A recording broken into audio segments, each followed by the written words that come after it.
Good morning and welcome. Welcome to the four pillars of self mastery. This work is directly related to dynamic leadership as well as emotional intelligence. Now, emotional intelligence is a building block, just like self determination theory is a building block. And I can show you how self determination theory, autonomy, uh, competence, and relatedness as they relate to intrinsic motivation as opposed to extrinsic motivation. Intrinsic motivation is more powerful and it involves the dopamine, etc., habit formation. And I can show you how SDT is a building block for emotional intelligence, and emotional intelligence is the building block for dynamic leadership. And I'll touch on that today. So today, as as well as the rest of this week, I'll be going into the four pillars of self mastery. Self mastery is important because, as you can see on the slide that was shown at the entry,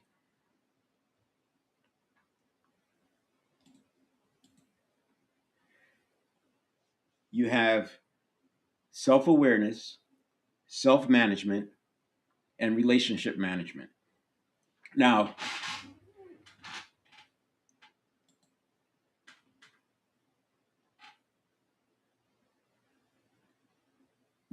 self management is necessary to have relationship management. It's necessary to have social awareness because if you don't have self management, what I'm talking about here, I'm going to call it self regulation. If you don't have that, then you will be knocked here and there, and your external experience becomes more real than your internal experience, which means you can be primed, you can be triggered, and now you're not centered. And we say the map is not the territory. If you're describing something and you are looking at it from an incorrect lens, an incorrect vantage point, the map not being the territory, you will have a different perspective of what's going on from a social awareness standpoint. Hold on a minute.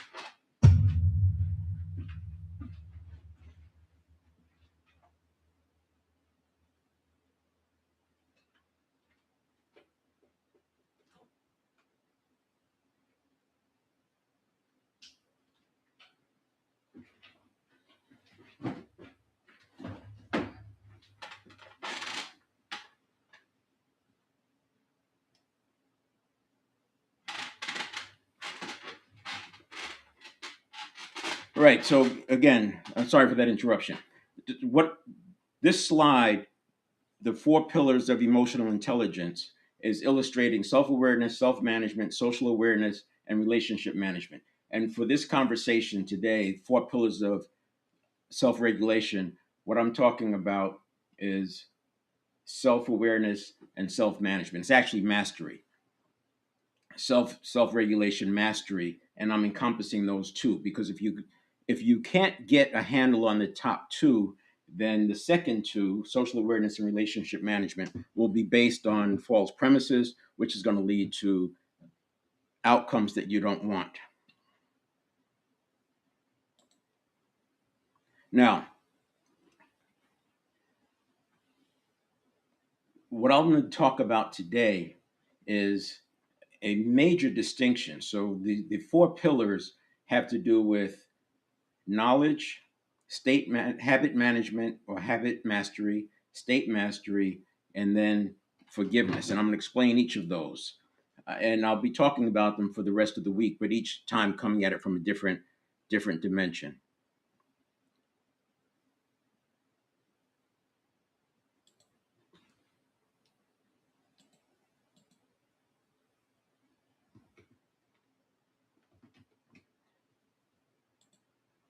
So in this slide, I'm depicting the four pillars. And if you consider this table and how sturdy it looks, how sturdy that table is. Wait a minute.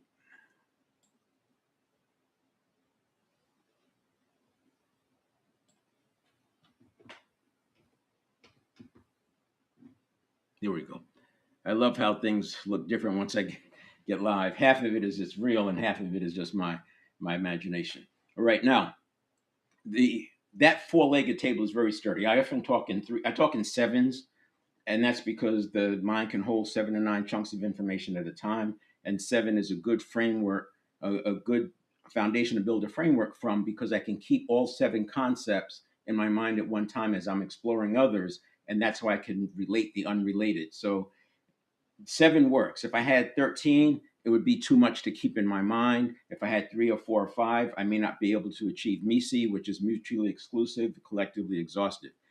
I don't often use 4, but in the context of the 4 pillars, just like emotional intelligence has 4 pillars, I'm using 4 pillars for self regulation, for mastery of self regulation.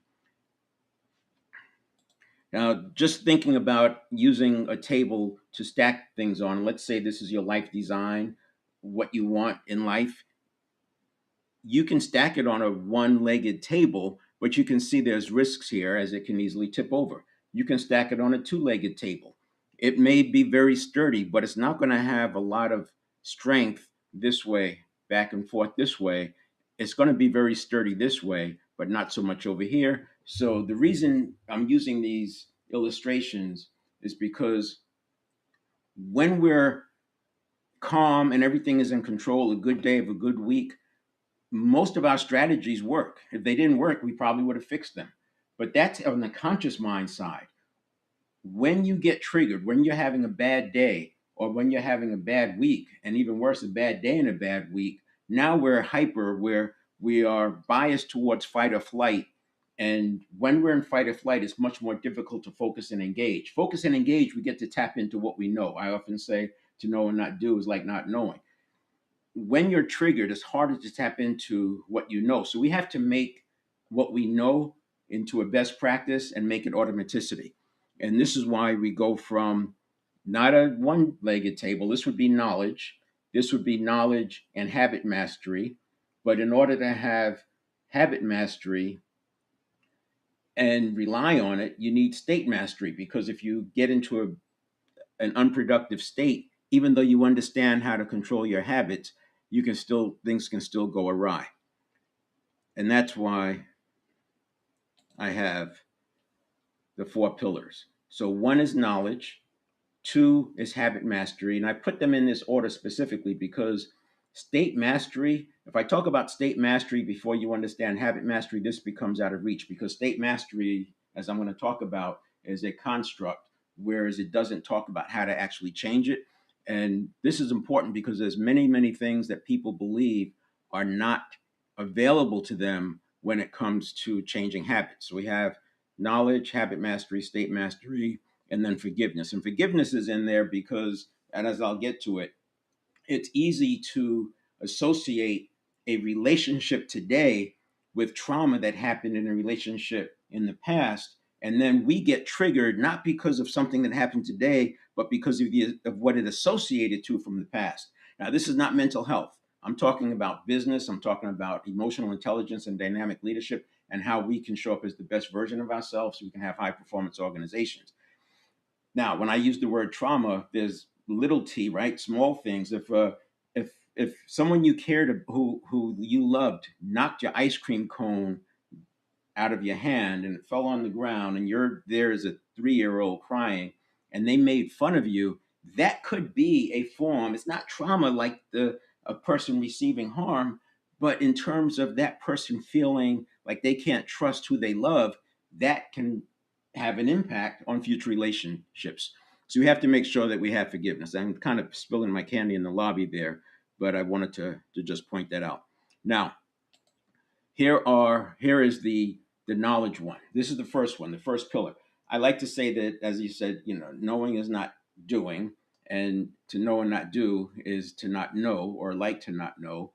But knowledge can accelerate the shift. If we're in a paradigm shift and you understand the mechanics of it, not everybody, but for those people who like to see the big picture as well as the detail, having an understanding of the territory, it makes it easier for them to make the paradigm shift. So I use knowledge first.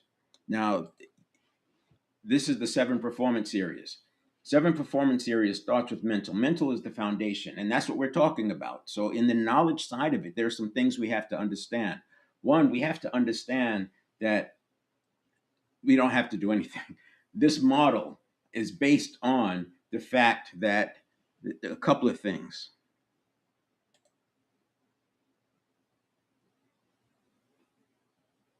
Let's see. there is a major distinction that happens between, as you think about stimulus response, there's a major shift. Now this is talking about simplicity on the other side of complexity. So I like to keep it really simple. I don't introduce any woo woo, and everything I talk about you can look up almost in the exact terminology I use, and you'll find similar information. Your searches will be different from mine because I search on this a lot, so it may go deeper, but you will find the same thing. So, for example, if I say we make 33,000 decisions in a day,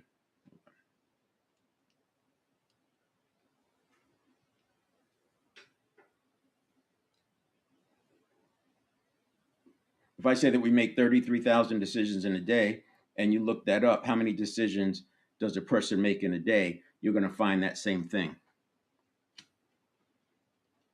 Let me fix this imaging.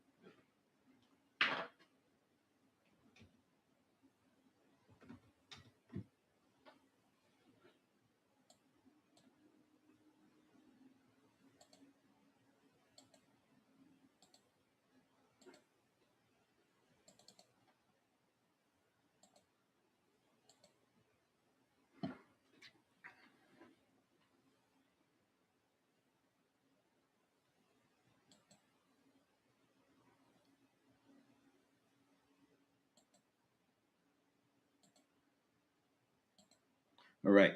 So in using this, you have stimulus response. So this over here is the whole pre-stimulus side. And then here we have your, some kind of a stimulus happens, and that stimulus creates something over here. This side here is neurons for the most part. Now, if you're familiar with emotional intelligence, it talks about parts of the brain. The amygdala does this and the hippocampus does that, but the brain is all neurons. So all of those different neighborhoods of neurons, for this conversation, they're all neurons, and neurons behave the same way. So getting caught up in whether it's the amygdala or the basal ganglia or the hippocampus, it's not useful in terms of self mastery regulation. It's not like you can tell what's going on in your amygdala. If I asked you where is the amygdala or put your attention on your amygdala, you might be able to put attention on it, but to actually see what's going on there, just like you can't really tell what's going on in the prefrontal cortex. We know these things are true because we're using brain scanning tools which were not available to the philosophers in the New Thought era, which is why they constantly called it a mind, as opposed to a network of neurons, which is another story. And then on the other side, we have our response, and this is conscious mind.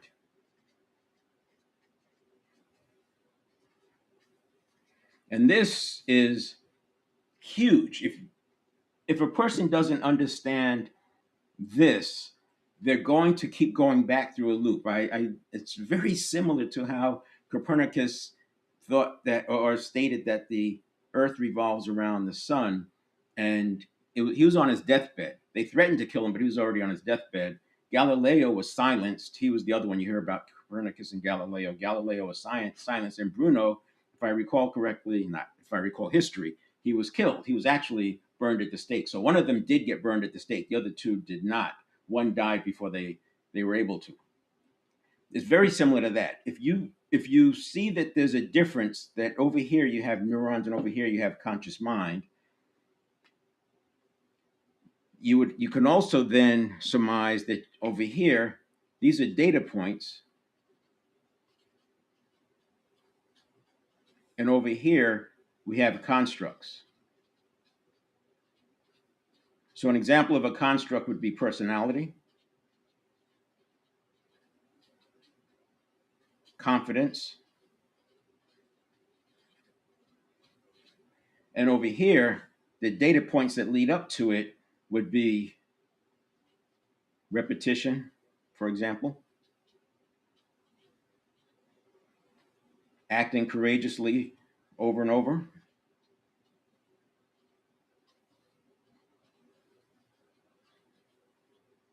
And I could even say courageously is a construct. I don't want to get too far, of course. So I just want to point out, and we can get even further. So if you think about what marketers talk about going after, it's health, wealth, and love.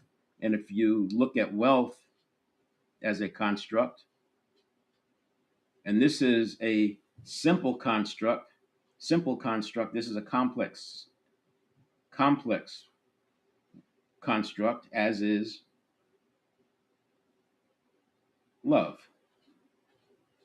And the reason I say these are complex is because they involve other people. So having this understanding will allow you to see things differently than the way that you did before.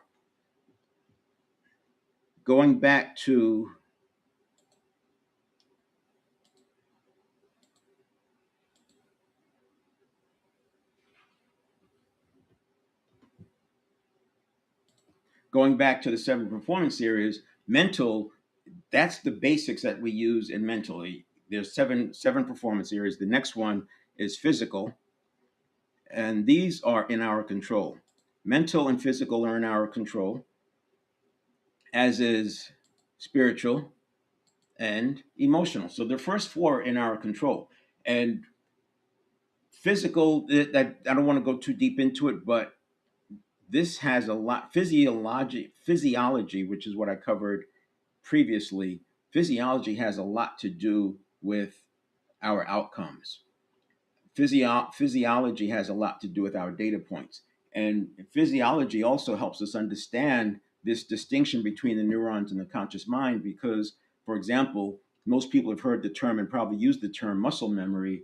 Muscle memory is not muscle memory, it's actually nervous system memory. So we can learn by looking at what happens in the physical realm, in the physical world, or in our bodies, in physiology, we can learn what's going on the cognitive side because cognitive processing is actually physiological. It's not mental as in the mind. The mind is something different, much more powerful, but not as fast. And that's why people perceive that the subconscious is superior. It's faster.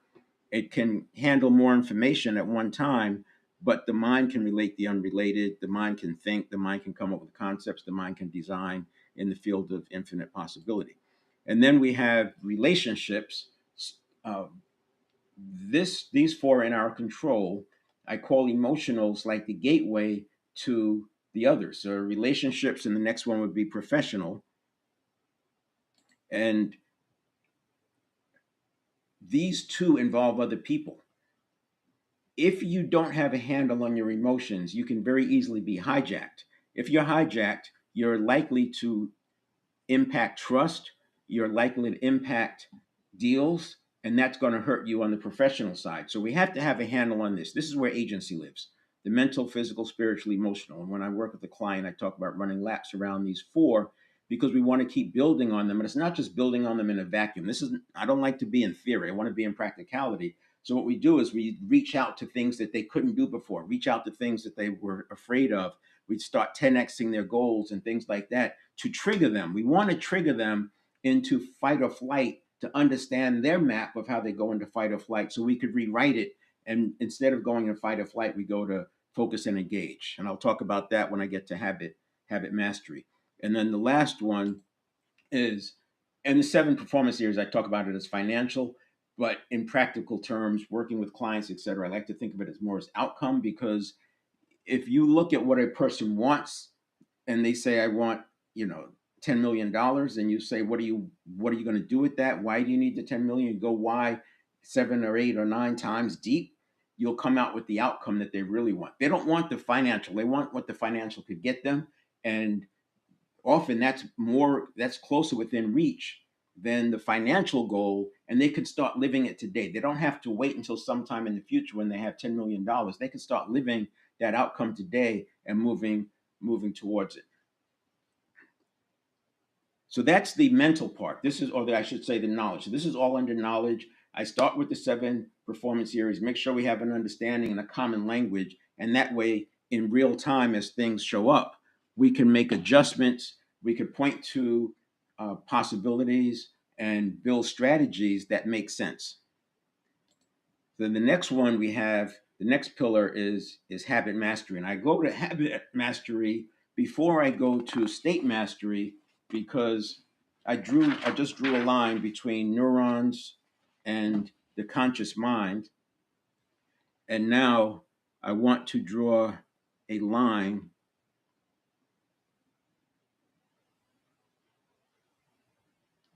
between let's get here.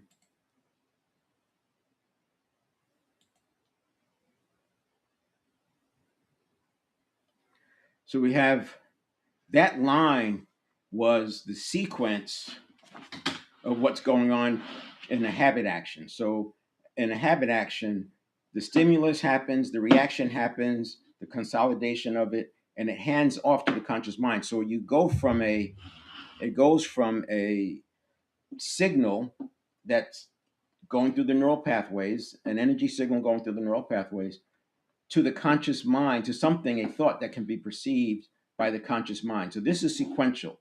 The stimulus, and then the conversion, and then the conscious mind, and that leads to action, et cetera, et cetera. But we also have this thing called state management. And so we have another line, data points, and I started talking about this on the last slide, versus constructs. So if personality is a construct, and you look at what you find on social media, gurus, etc. Oftentimes we find hacks to resolve these constructs. You can put confidence, resiliency, whatever. You could. There's so many focus, attention. There's so many different constructs you can have, but going after it from a construct standpoint, and I'll put over here as well. We'll put happiness. And this would be complex. This would be simple. Happiness is often going to involve other people until you get yourself into a mastery, a self-regulation mastery. Same thing with if I put relationships. You want certain kinds of things out of the relationship. This is a complex construct. This is a complex construct, and this is a simple construct. They are made up of data points, and those data points are are habits, right? They are stimulus response cycles. So when we say that a person makes 33,000 decisions a day, those are actually, most of those are more like stimulus response cycles. What you're really saying is aligning with 95% of everything we do is done by habit. That those habits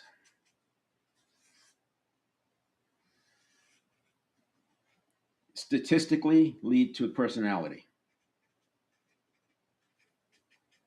The challenge is that most literature, most of your intervention work deals with the aggregate. Imagine trying to change a statistic at the aggregate level. The only way you could change it would be to falsify it. You have to go into the data points, and you have to go into the habits, the stimulus response cycles that lead up to that. So while your personality, habits are your behaviors are not you, but your behaviors over time reflect your personality. And if you want to change your personality, you don't change it at the personality level, you change it at the habitual level. And this is why I talk about emotional intelligence, self-regulation, social awareness, relationship management, because if you don't have an understanding at this level, it makes it harder because you're constantly chasing something that you can't change. What makes this even worse is that these constructs change depending on what's happening here. So it's got kind of messy, but we have the neurons in the conscious mind, and what's happening over here. If we get triggered, then it can throw what you thought you knew about personality out the window.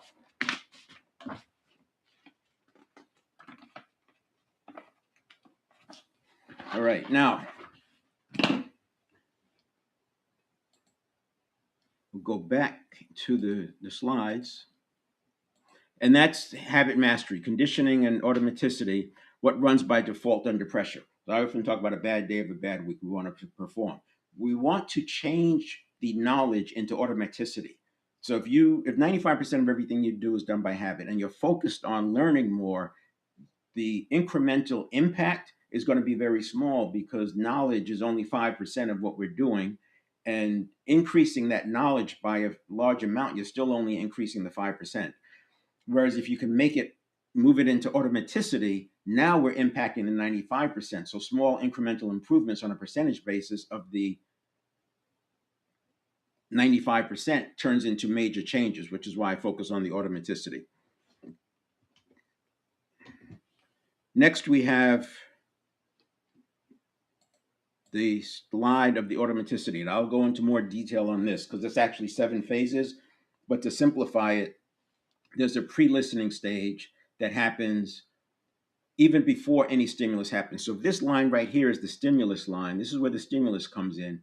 But we have this pre-listening. It's always checking. It's looking at the environment. What can I expect? What might happen? And that is similar to if you ride a bicycle and you're coming up to an intersection, you may cover the brake. It's not the same exact thing, but you're preparing, and that reduces your action time. So to go from a car comes out to when you're actually stopped, it's going to reduce that time somewhat because you're already prepped. So that's sort of what this is doing, but it's doing it more at the understanding the stimulus standpoint. So the first quarter of a second, so they say that again, you can look all this up, but the subconscious has a reaction time of about a quarter of a second. Put that in perspective. A cat has a reaction time of about 80 milliseconds, whereas this is 250 milliseconds. A dog has a reaction time of about 150 milliseconds. And athletes have shown that they can get their reaction time down to about 150 milliseconds by training it. Plus, they have the fast twitch muscles anyway. And, if you squint a little bit, you can see there's a correlation between fast twitch muscles and a fast reaction time. Now, this is not just the subconscious waiting to come online. This is cognitive biases, it's heuristics, which are shortcuts, it's meta programs. Like if you run a pattern over and over and over, that becomes a meta program, a bundle thing, and it's sort of like passing the exit that you meant to get off because you're on a road that you travel often and you usually go this way. It's not the best example, but you get the idea. It's packaging a set of stimulus response cycles into one meta program and it's running it. So it's looking for common, looking for similar situations. It's basically a rapid appraisal. This is a rapid appraisal, rapid assessment that happens. And then it packages it. This is the assembly and consolidation. So this is all before the conscious mind comes online. Conscious mind comes online at a half second. This is all packaging. It's using the path of least resistance. This is why habits are so important and why we talk about layering on a new habit rather than replacing one. Because if I layer on a new habit and I get it myelinated and the synapses loaded with synapses, then I'm going to be running a different pattern because my path of least resistance is no longer the old one, it's the new one. And that's how we start changing our behavior, which shows up on the conscious side. Because here's the subconscious passing a reaction over to the conscious mind. The conscious mind is then going to move into step 4, which is to take that reaction and decide what the response will be. But too often, when people are triggered or if people are not able to get into a mindfulness or they're already perceiving danger, they may often make their response equal the reaction because in their mind there's no time. And you've seen people, they're so quick to answer. Well, that's because you're dealing with the system that was designed for facing a tiger on the desert, on the Serengeti.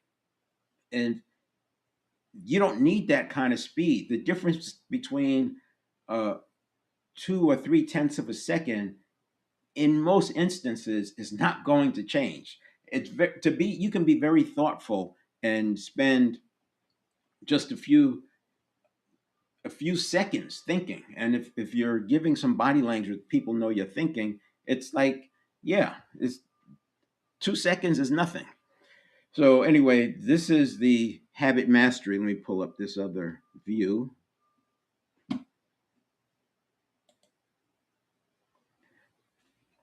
And change this.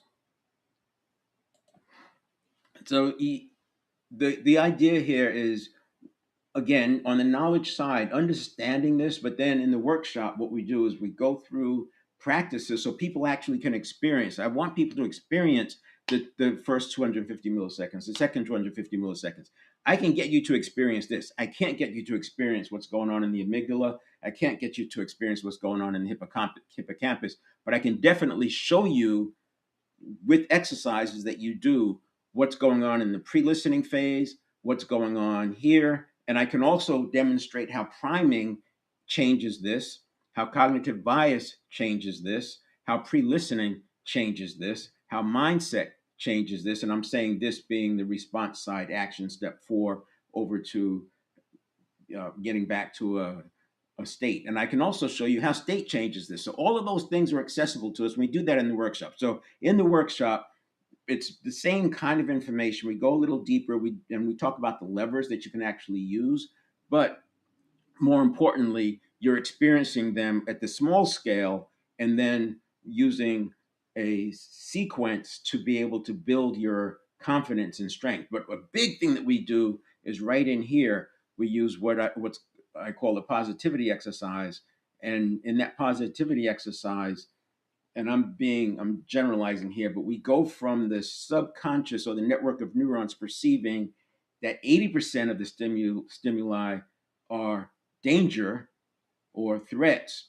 We go from 80% to only 20% being danger or threats, and that 20% are smaller. They're not as significant. That how many people actually run into a tiger level threat in a year or 5 years or even 10 years? And if you are in a situation where you're running into those threats, there are jobs that have high threats. Again, it's not happening every day, and it's a learned response that you have to have. This is what happens in the special operations, the Navy SEALs, Army Rangers, etc., and the similar ones over in other countries. They've learned to reset this, so it's it's a scale. Everything is not a tiger. It's a scale, and very few things meet that top level of threat. So that's the second one. That's habit mastery. And again, in habit mastery, I look at 7 phases, whereas here I'm only showing 5 for simplicity. And this phase 4 is where the subconscious transfers to the conscious mind. It literally takes the signal and goes from a neuron signal going through the neural pathways, to a thought that can be perceived by the conscious mind. Now, in a triggered situation, and you've seen videos, you've seen different videos of people being triggered and how they scale up. This is what's happening. There's no mindfulness. They're not able to get back to a calm state. They're just going from risk to threat to threat to threat, and they're scaling up. You can see it scales up so fast, and it's happening. A person having a phobia will do this. You'll just see them scale up. Their palms are sweaty, and their breathing gets shallow, and it's almost like they can't pull it back. It's out of control at that point.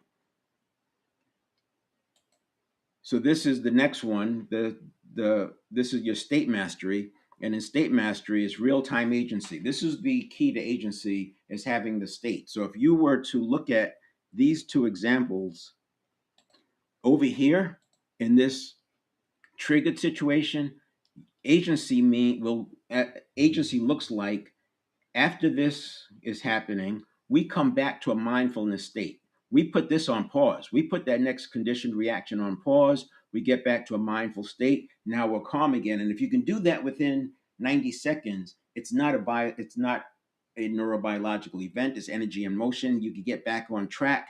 And now you're dealing with this next stimulus from a more adaptable perspective. And that's what agency looks like. We get into that, but I just want to paint that picture. So that's what's going on here. Real agency, maintaining access to choice in the present moment. That's why I say, even when there's chaos all around, you can still manage that self mastery, that self regulation mastery.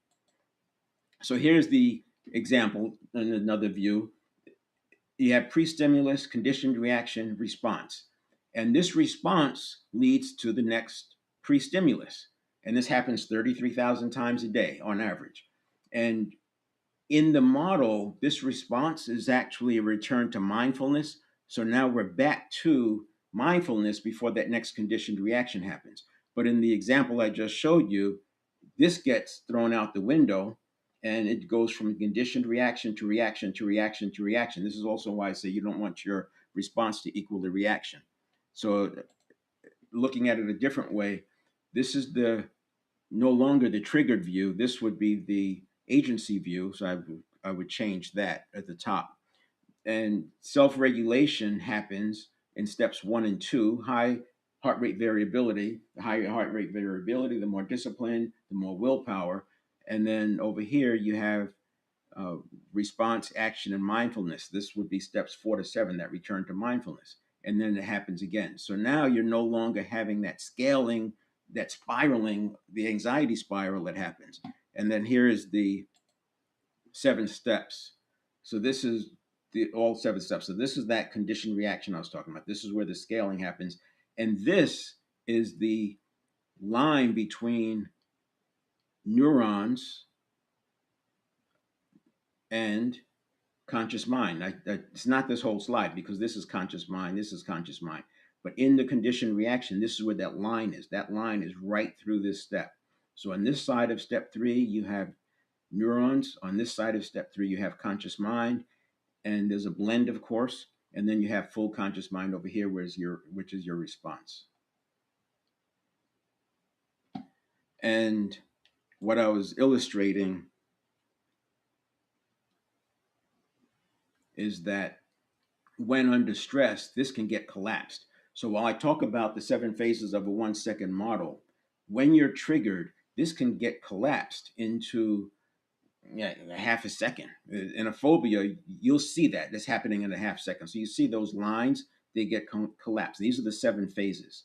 And step 4, phase 4, is where the handoff happens between the network of neurons. This is the neuron side over to the conscious mind side. So this is the transition of the signal from neural signal to a thought that can be perceived. 700 to 800 milliseconds, this would be a mild triggering, but it's still triggering. This we can see happening on a daily basis. We can see this happening in a meeting where people are already listening with this telling tension. You say a word and there's telling tension coming up. I still do. I give context so that people don't get triggered, but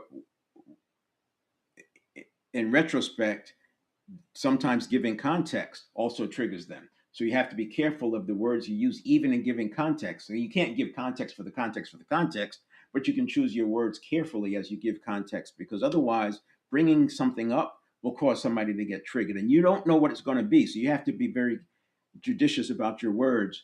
But by giving context, you can keep them out of this zone and up and down here, more in the full 1 second. And by keeping them out of this zone, you can avoid this one. And we've all seen it. We've seen people just go off the deep end. They're screaming, they're yelling. I say the trust is built on the escalator going up. It can be lost like jumping out the window on the way down. And then we have forgiveness. And forgiveness doesn't usually show up here, but I put it there because when I look at people who are having trouble with this work, so let's say that they do a great job in all of that, then they get it, the knowledge is the common language, the habit mastery, the state mastery, it's all there. But when you introduce difficult relationship situations, they get knocked off kilter. They get knocked off into some other association. So I added forgiveness, and forgiveness is one of the big ones when the gurus talk about consciousness. Forgiveness is a big one.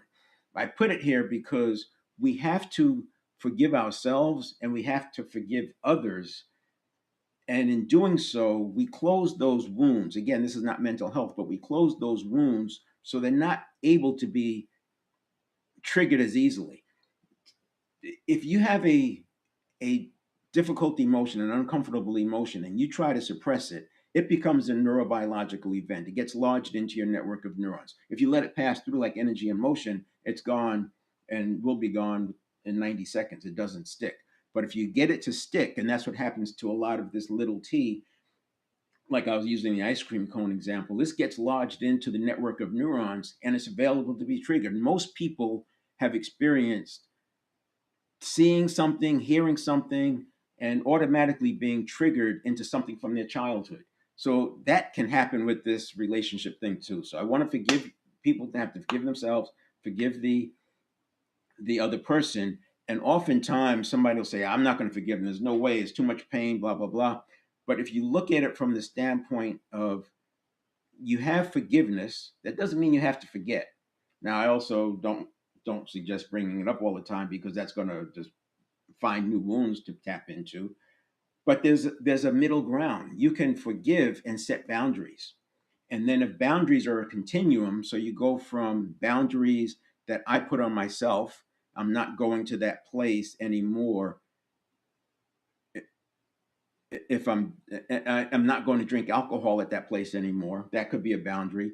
I'm not going to that place anymore as a passenger in someone else's car. I'm going to drive myself. That could be a boundary. And then on the other side, you can use the request of someone else using something like nonviolent communication, where you're requesting, you're saying, you did this, it made me feel this way, I'm asking you not to do this anymore. That would be another level of a boundary.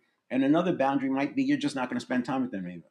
That's another boundary. You just exit completely. So you have a continuum of boundaries. So forgiveness becomes easier when you look at it in the context of I can forgive and I'm going to set boundaries, because no one's asking anyone to sign up for more harm or discomfort or what could be abuse. So the big aha is that while this is in our control, mental, physical, spiritual, emotional is the gateway to relationships. I can be all okay here, but run into some trigger and I get knocked back down here. So this becomes a very dynamic model, hence dynamic leadership. You have to be able to manage the self mastery. But also, when you get knocked off kilter, you have to be able to get back very quickly to mastery of self regulation and get back to even keel so that you're not hurting the relationships, because most of those associations are from the past and not even applicable to what's going on today. And then we have, of course, the self-awareness, self-management, social awareness, relationship management. January, I'm talking about this. And then in February, I start introducing the social awareness and relationship management. And then in March, I take it to the executive level, which is setting climate, which leads to culture. So the in February, this will be more one-to-one. Yes, you're leading 10, 8, 10, 12 people, but your leadership actually happens one-to-one because you're moving people from where they are to where they want to go, or where you want them to go, or collectively you've agreed to, mutually agreed to, but everybody's in a different place. So the one-to-one, you have to meet people where they are. Eventually, people will get into sort of a collective that you can manage more as a group or lead more as a group. But the first 6 months of leading a new team, I would say, is very much one-to-one, because you've got to bring people along and you have to treat them differently. Treating everyone the same is the highest form of discrimination. So you start with one-to-one. And then there's your 4 pillars. I'll take myself off there and you could do a screenshot of the 4 pillars. And this is the course. This course I'll be doing monthly. January uh, is the first one. You go out to 7stepreset.com/live for information about that course. It's a full day course. We go through these one by one in sequence, and then we do a wraparound to build on top of this, using this like that table that I started with. Let's go back.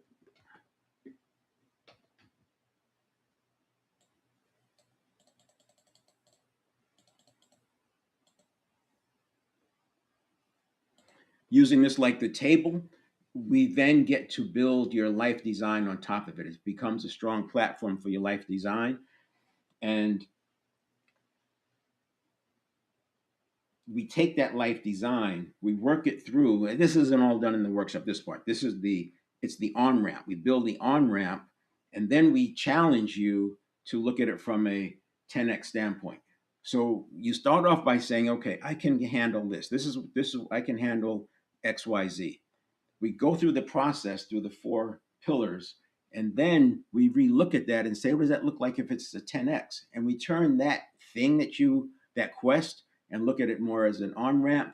And now you can start leaning into 10x. And what 10x will do is expose some of your weaknesses here. It will expose where you're prone to go here. It will give us a chance to work on this. It'll give us a chance to make some distinctions here. It gives us a chance to work on finding out where you're collapsing and build in strengths. You come back here to make sure that you are able to have agency even when stressed or when there's chaos. And I use the word stressed. It's actually, you won't be feeling stressed because you're going from fight or flight to focus and engage. And you'll be able to treat things from a place of calm and a place of mindfulness. And let's see, that's it. So again, you can go out to 7stepreset.com/live and you get information about the workshop. It's a full day workshop Thursday, and I'll do another one in February. Again, same thing. Focus on the pillars. Limited space because I actually have to go through the exercises with people. We have to actually get those outcomes to happen, and it's done in a day. The actual engagement, the 90-day engagement, has a 1 year follow up, a monthly 1 year follow up, optional. Obviously, you don't have to come to every one, but we have you in the program for a year so that you can come in and get tuned up. Because if you're going after a quest, you will get knocked off kilter, or it's not a big enough quest. And when you get knocked off kilter, we go back through the same model. We have the common language, but essentially, what I've noticed is that people are just healing wounds. They're just finding new relationship associations that popped up or failure things that popped up because they're into this area that they've never gone into before. So that is it. I'm going to come back tomorrow. We'll talk about a framework that you can use to manage this. But for now, I'm going to sign off. Remember, you can always join in. There's a link in the comments. We still have a few minutes if you want to join in right now. And yeah, we have a few minutes. Just click on that link. It's this is what's in the comments, but it's a lot to kind of copy and type. But it's in the comments. Click on that link. I'll see you show up on my dashboard, and I'll bring you on stage. We can have a conversation, or you just ask questions in the comments. That's available to you every day I go live. And since my live events tend to have some time of review, you don't have to wait for the end to use that link. You can come in early and we'll have some conversation because I much prefer talking about this with real live situations rather than in theory. It makes it practical, it makes it actionable, and the more distinctions, the more angles you can hit it because everybody's different, right? So the more angles you hit it, the more likely I'm going to land on an angle that makes sense for the listeners. All right, there you go. I don't see anybody looking to come on. So I am going to sign off and I will be back on tomorrow. Should be at 8 o'clock. Sometimes I have some things I have to cover, just putting slides together and what have you. Sometimes it takes a little bit longer, but I'll be most likely 8 o'clock tomorrow because I have that construct already set up. All right, we'll see you.